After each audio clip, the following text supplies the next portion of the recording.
दिन को बुलाना चाहता हूँ, जो आकर दो शब्द हिंदी दिवस के बारे में वो बोलेंगे।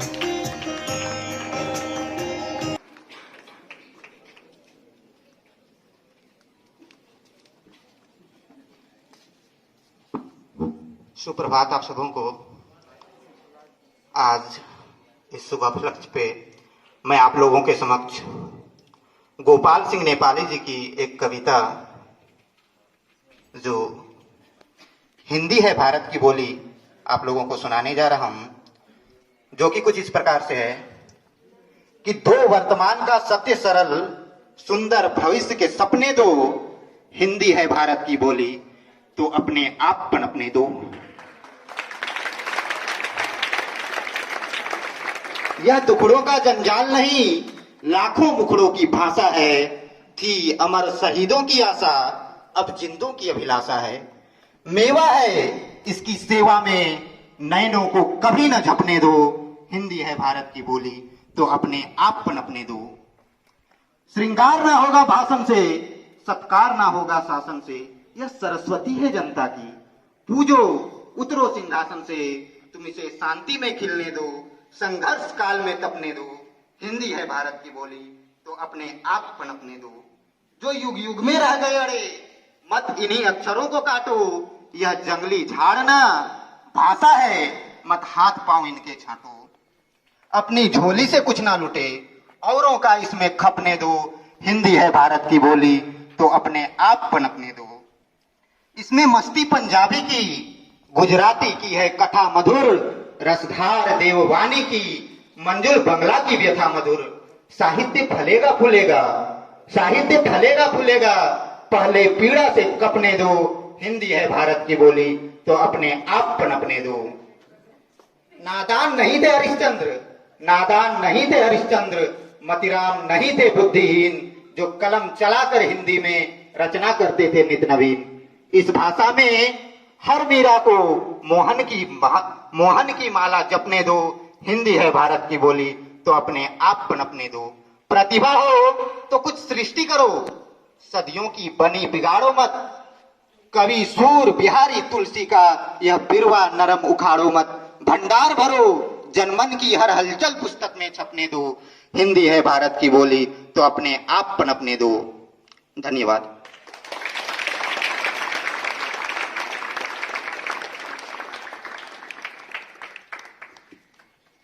अगली कड़ी में अनामिका घोष।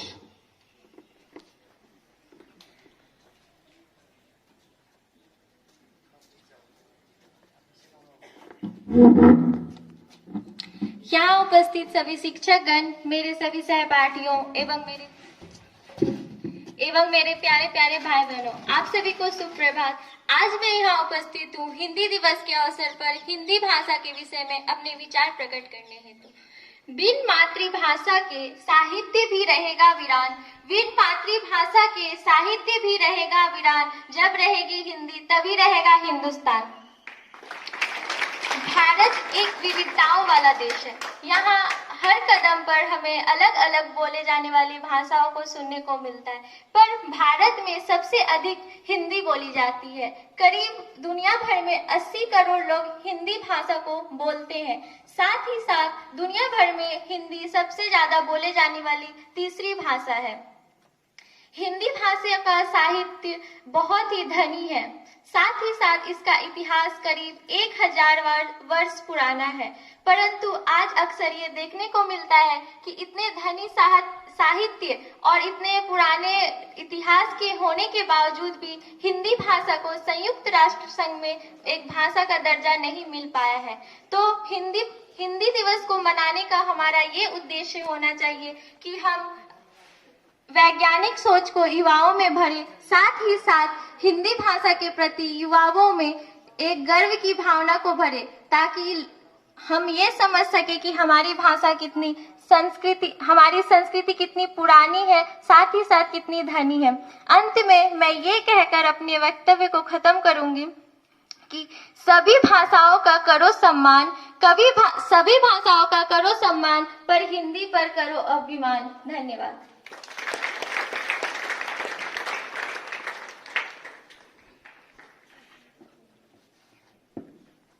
इस हिंदी पखवाड़ा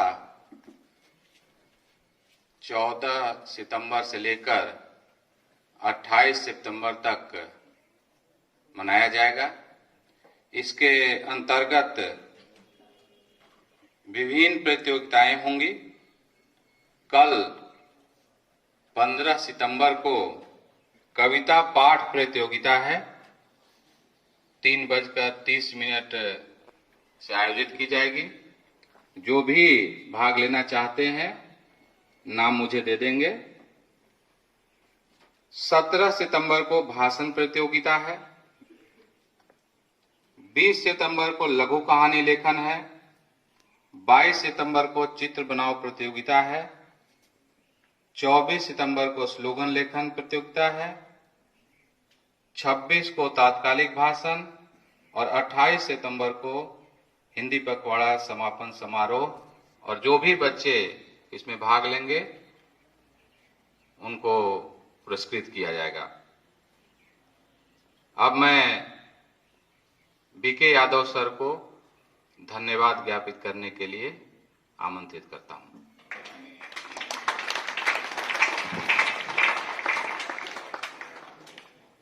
सुप्रभात सभी को। थोड़ा सा मैं प्रकाश भी डालना चाहूंगा भाषा पर। भाषा शब्द की उत्पत्ति भास धातु से भी है।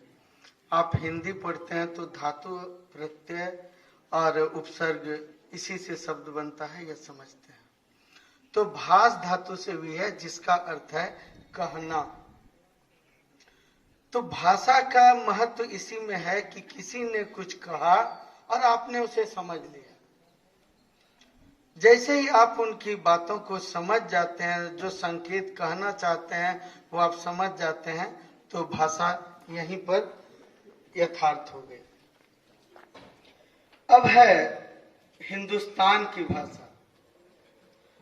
भारत की भाषा का यदि विकास देखेंगे तो बहुत प्राचीन है।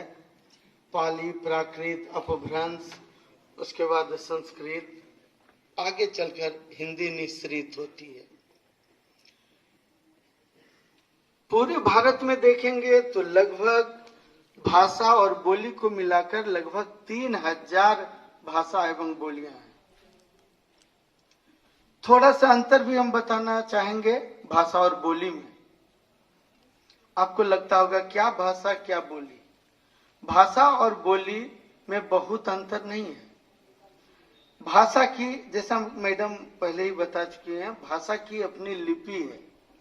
लिपि स्क्रिप्ट जिसमें हम लिखते हैं, और उसका व्याकरण होता है जिसमें उसे संजोया जाता है, नियमबद्ध किया जाता है।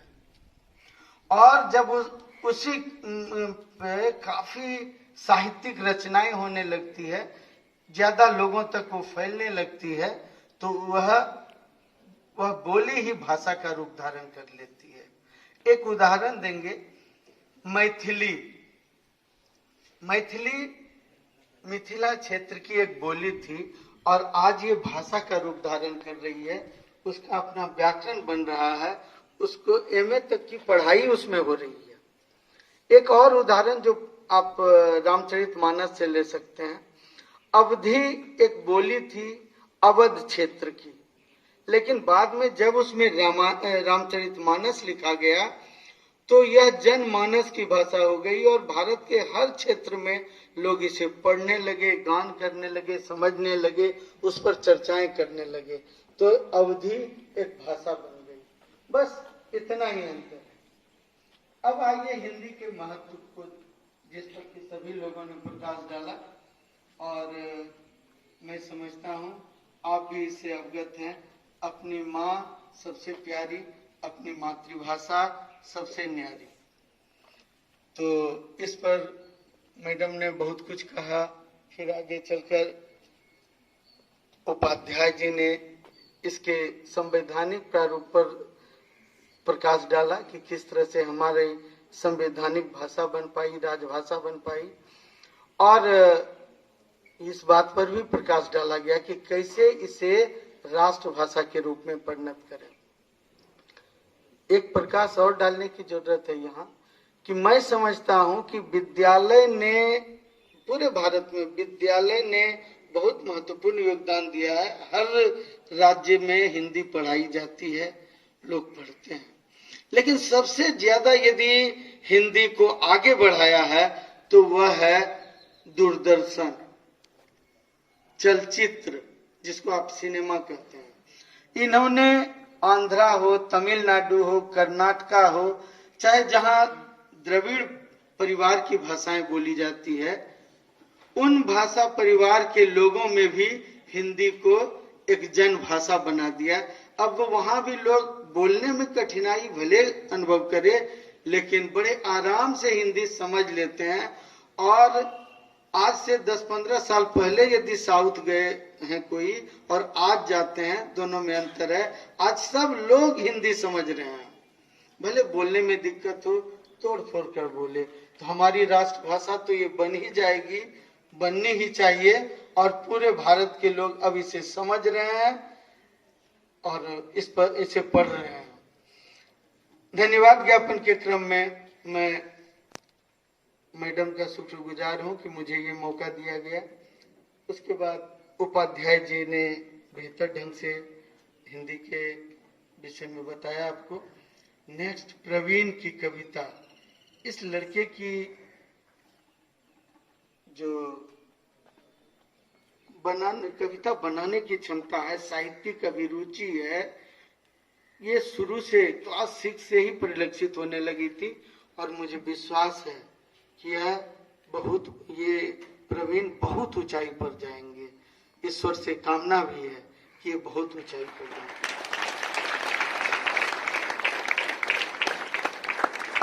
अनामिका घोष ने भी अपने विचार व्यक्त किए, बहुत अच्छा लगा। ये भी आपको पता है कि पढ़ने में भी बहुत अच्छी है, साहित्यिक अभिरुचि है, अंग्रेजी पर भी इनकी अच्छी कमांड है, और अंग्रेजी और हिंदी दोनों इनके लिए बराबर सरस रूप से चल रहा है। ये इस बच्चे के लिए मैं ईश्वर से कामना करता हूं कि इन्हें ऊंचाई प्रदान करे। अब मैं आप सभी लोगों का धन्यवाद ज्ञापन करना चाहूंगा कि आपने इतनी शालीनता का परिचय देते हुए इस कार्यक्रम को संपन्न किया, इसे सुना, इसे समझा। इसके लिए आप लोगों को बहुत बहुत धन्यवाद।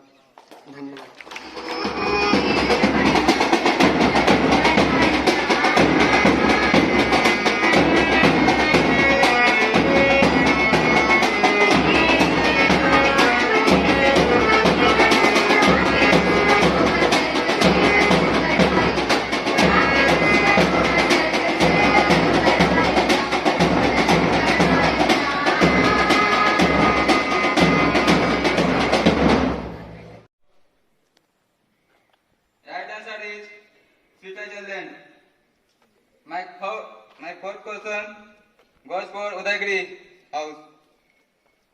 Who was the first woman judge of the High Court? Once again, who was the first woman judge of High Court? Right answer is Fatima Bibi. My fifth question goes for all. When is International Mother Language Day celebrated? Once again, when is International Mother Language Day celebrated? Right answer, 21st February. Thank you.